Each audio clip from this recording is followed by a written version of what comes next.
राधे राधे दोस्तों, मेरा नाम है अंजलि। आज हम बात करने वाले हैं एक ऐसे एक्ट की जो ब्रिटिश ने कंट्रोल के लिए बनाया था, लेकिन वही एक्ट बाद में इंडियन कॉन्स्टिट्यूशन का बैकबोन बन गया।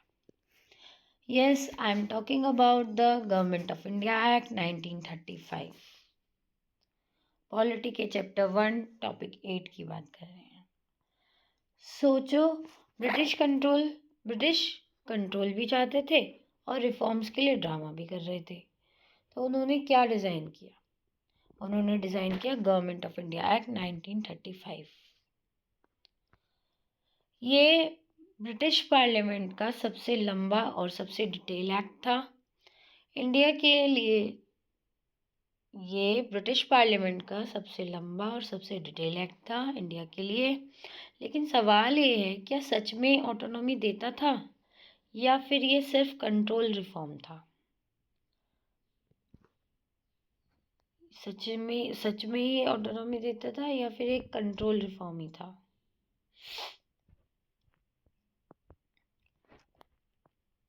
अब हम इसका बैकग्राउंड समझते हैं। अब आते हैं बैकग्राउंड पे। इस एक्ट को समझने के लिए हमें थोड़ा पीछे जाना पड़ेगा। 1919 का गवर्नमेंट ऑफ इंडिया एक्ट, जिसे डरारकी इंट्रोड्यूस हुई थी, फेल हो गया। फिर 1927 में साइमन कमीशन आया, जिसमें एक भी इंडियन मेंबर नहीं था। उसका अपोज हुआ।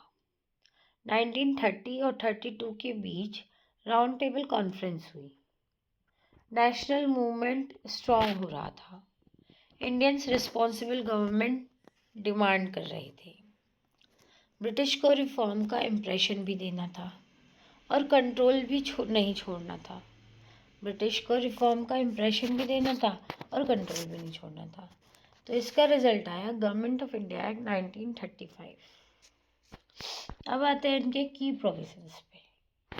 तो पहला की प्रोविजन क्या था? ऑल इंडिया फेडरेशन प्रपोज हुई थी। इस एक्ट ने एक ऑल इंडिया फेडरेशन प्रपोज की, जिसमें British provinces plus princely state, British provinces और प्रिंसली स्टेट को मिला के। लेकिन प्रिंसली स्टेट की पार्टिसिपेशन वॉलेंट्री थी और उन्होंने ज्वाइन ही नहीं किया। प्रिंसली स्टेट की जो पार्टिसिपेशन थी वो बहुत ही वॉलेंट्री थी और उन्होंने ज्वाइन ही नहीं किया। इसलिए फेडरेशन कभी इम्प्लीमेंट हुई ही नहीं। आइडिया था, एग्जीक्यूशन नहीं था। ये सिर्फ आइडिया ही रह गया, एग्जीक्यूशन नहीं हुआ। सेकंड आता है प्रोविंशियल ऑटोनॉमी, जो कि बहुत इंपॉर्टेंट फीचर है। सबसे इम्पोर्टेंट फीचर है प्रोविंशियल ऑटोनॉमी। डरारकी प्रोविंसेस से हटा दी गई। मिनिस्टर्स लेजिस्लेचर के रिस्पॉन्सिबल बने। ये 1919 एक्ट से मेजर इम्प्रूवमेंट था। लेकिन ट्विस्ट क्या था? गवर्नर के पास स्पेशल पावर और डिस्क्रिशनरी अथॉरिटी थी। मतलब ऑटोनॉमी थी, लेकिन फाइनल कंट्रोल गवर्नर के पास था। मतलब ऑटोनॉमी तो आ गई थी इंडियन के पास, पर जो फाइनल कंट्रोल था वो गवर्नर के पास ही था अभी भी।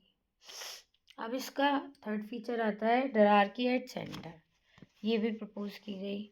प्रोविंसेस से डरारकी हटा दी गई। अब प्रोविंसेस से तो हटा दी गई, लेकिन सेंटर में इंट्रोड्यूस करने का प्लान बनाया गया। पर सेंटर में इसको इंट्रोड्यूस करने का प्लान था। डिफेंस और एक्सटर्नल अफेयर रिजर्व सब्जेक्ट थे। डिफेंस और एक्सटर्नल अफेयर्स जो थे वो रिजर्व सब्जेक्ट थे।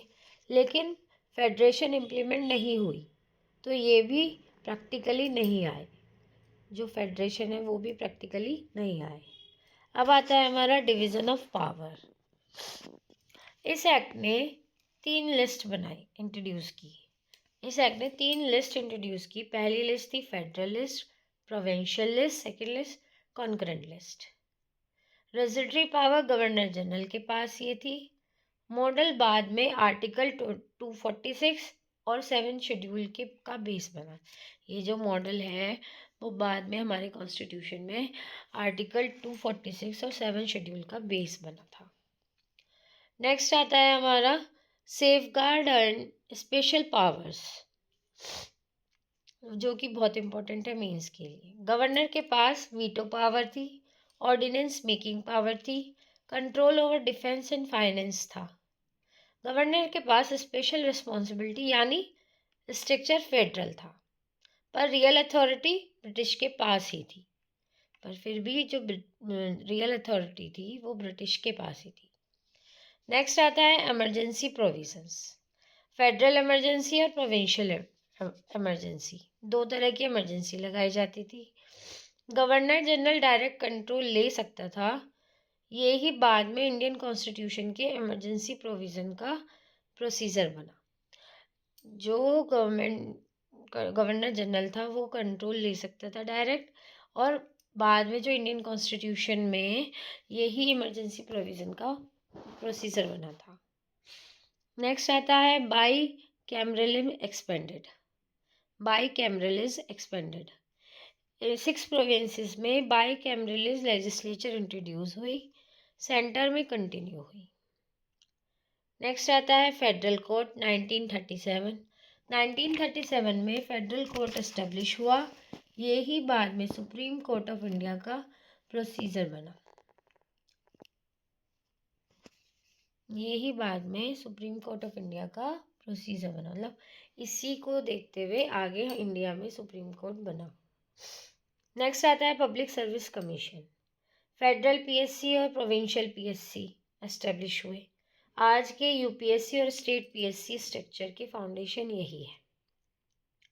आज के यूपीएससी और स्टेट पीएससी का जो स्ट्रक्चर है वो इसी फाउंडेशन से लिया गया है। नेक्स्ट आता है reserve bank of India. RBI act 1934 पास हुआ। आरबीआई 1935 में ऑपरेशनल हुआ फाइनेंशियल रिफॉर्म को स्ट्रेंथन करने के लिए। आरबीआई जो है वो फाइनेंशियल रिफॉर्म को बढ़ाने के लिए आरबीआई को 1934 में तो पास किया गया एक्ट को, और 1935 में इसे ऑपरेट किया गया। नेक्स्ट आता है separate electorate expanded. Communal representation और एक्सपेंड की गई। इसने कम्युनल डिवाइड को और डीपन किया। कम्युनल एक्सपेंडिचर को और भी, कम्युनल की जो रिप्रेजेंटेशन थी उनको एक्सपेंड की गई, और इसने कम्युनल को जो डिवाइड था उसे और भी डीपन किया था। नेक्स्ट हम देखते हैं कंपैरिजन विद 1919 एक्ट। 1919 एक्ट को का कंपैरिजन से इसका मतलब क्या कंपैरिजन था ये देखेंगे हम। 1919 में प्रोविंसेस में दरार की थी, और 1935 में प्रोविंसेस में ऑटोनॉमी दी गई। प्रोविंसेस में ऑटोनॉमी दी गई थी। 1919 में सेंट्रल कंट्रोल स्ट्रॉन्ग था पर लिमिटेड पार्टिसिपेशन थी। 1935 में फेडरल स्ट्रक्चर प्रपोज हुआ और wonder authority but with safe guard. कुछ अथॉरिटी दी गई पर कुछ सेफ गार्ड की गई। यानी 1935 का एक्ट स्ट्रक्चर इम्प्रूवमेंट था। 1935 1919 से थोड़ा इम्प्रूव हुआ था। अब देखते हैं इसकी सिग्निफिकेंस। इस एक्ट ने प्रोविंशियल ऑटोनॉमी इंट्रोड्यूस की, डिवीज़न ऑफ पावर्स दिया, फेडरल स्ट्रक्चर का फाउंडेशन रखा, फेडरल कोर्ट एस्टेब्लिश किया। कॉन्स्टिट्यूशन मेकर्स ने इसी एक्ट को बेस फ्रेमवर्क का रूप में यूज़ किया। कॉन्स्टिट्यूशनल मेकर्स ने इसी एक्ट को बेस फ्रेमवर्क के रूप में यूज़ किया था। सबसे इम्पोर्टेंट ये बात थी, ये एक ब्लूप्रिंट था कॉन्स्टिट्यूशन मेकर्स के लिए। नेक्स्ट हम देखेंगे लिमिटेशंस। फेडरेशन कभी इम्प्लीमेंट हुई नहीं। गवर्नर के पास ओवरराइडिंग पावर थी। ब्रिटिश कंट्रोल डिफेंस और फाइनेंस पर बना रहा। सेंटर में ट्रू रिस्पॉन्सिबल गवर्नमेंट नहीं थी। सेपरेट इलेक्टोरेट ने कम्युनल डिवाइड बढ़ाया। सेपरेट इलेक्टोरेट ने कम्युनल डिवाइड बढ़ाई। मतलब क्या देखते हैं हम, रिफॉर्म तो था लेकिन रियल जो फ्रीडम थी वो नहीं थी। नेक्स्ट हम देखेंगे कॉन्स्टिट्यूशनल इम्पैक्ट। अब कॉन्स्टिट्यूशन पे इसका क्या इम्पैक्ट हुआ। इंडियन कॉन्स्टिट्यूशन के कई फीचर्स डायरेक्टली इसी एक्ट से इंस्पायर्ड है, जैसे federal structure, division of power, office of governor, public service commission, federal court concept और इमरजेंसी फ्रेमवर्क। 1947 के बाद भी इंडिया इसी एक्ट के एडमिनिस्ट्रेटिव फ्रेमवर्क पर चलता रहा जब तक 1950 में कॉन्स्टिट्यूशन एनफोर्स नहीं हुआ। अब हम देखेंगे मेंस की वैल्यू एडिशन लाइन। ये लाइन बताती है the government of India act 1935 marked a decisive shift toward provincial autonomy and federalism, yet retained British supremacy through extensive safeguard and discretionary power. Government of India act 1935 mark करता है एक डेसिव shift किसके प्रति, provincial autonomy और federalism के प्रति। Retain करता है ब्रिटिश सुप्रीमेसी को through safeguard and discretionary powers के थ्रू, बहुत सारे सेफगार्ड और डिस्क्रिशनरी पावर के थ्रू। नेक्स्ट हम आते हैं इसके कंक्लूजन पे। इस तरह गवर्नमेंट ऑफ इंडिया एक्ट 1935 ने प्रोविंशियल ऑटोनॉमी इंट्रोड्यूस की, फेडरल स्ट्रक्चर का फाउंडेशन दिया और इंडियन कॉन्स्टिट्यूशन के लिए ब्लूप्रिंट का काम किया। लेकिन एक्सटेंसिव सेफगार्ड और डिस्क्रिशनरी पावर के थ्रू ब्रिटिश सुप्रीमेसी को मेंटेन भी रखा गया। ये एक्ट रिफॉर्म भी था और कंट्रोल का मैकेनिज्म भी। ये फेडरल स्ट्रक्चर दिया पर फ्रीडम नहीं। इसलिए गवर्नमेंट ऑफ इंडिया एक्ट 1935 को इंडियन कॉन्स्टिट्यूशनल डेवलपमेंट के टर्निंग पॉइंट माना जाता है, क्योंकि इसी एक्ट ने कॉन्स्टिट्यूशन मेकर्स को एक स्ट्रॉन्गर डेमोक्रेटिक फ्रेमवर्क डिज़ाइन करने की डायरेक्शन दी। अब आगे देखते हैं कृष्णा टच। स्ट्रक्चर ऑटोनॉमी दे सकता है, लेकिन सच्ची सद्भावना तब आती है जब ऑटोनॉमी भी ट्रस्ट के साथ ट्रांसफ़र हो। सच्ची सद्भावना जब आती है जब ऑटोनॉमी भी ट्रस्ट के साथ ट्रांसफ़र हो। तो हम अब 1935 एक टर्निंग पॉइंट था हमारी इंडिया के लिए। ये एक्ट एक फेडरलिज्म की डायरेक्शन दी, लेकिन इस एक्ट ने फेडरलिज्म की डायरेक्शन दी, लेकिन ब्रिटिश सुप्रीमेसी का भी प्रेशर दिया, प्रिजर्व किया, ब्रिटिश सुप्रीमेसी को भी प्रिजर्व किया। यही रीज़न है कि इन्फॉर्म और कंट्रोल दोनों का कॉम्बिनेशन कहा जाता है। इसे रिफॉर्म और कंट्रोल दोनों का कॉम्बिनेशन कहा जाता है।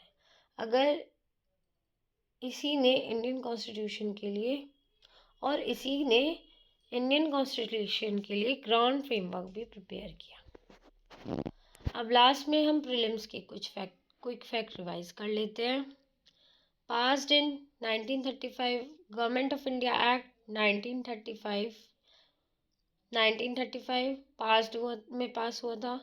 Longest act pass by British parliament for India. Provincial autonomy introduce हुई। फेडरल कोर्ट एस्टेब्लिश हुआ 1937 में। Federation over implemented. RBI operate हुई 1935 में। आज के लिए इतना ही दोस्तों। ये एक्ट में हमारे इस चैप्टर का सबसे इम्पॉर्टेंट एक्ट है। इसमें अगर आपको कोई भी क्वेरी हो आप मुझे कमेंट कर सकते हैं। मैं आपकी हर प्रॉब्लम को सॉल्व करने की कोशिश करूँगी। थैंक यू दोस्तों। राधे राधे। जय श्री कृष्ण।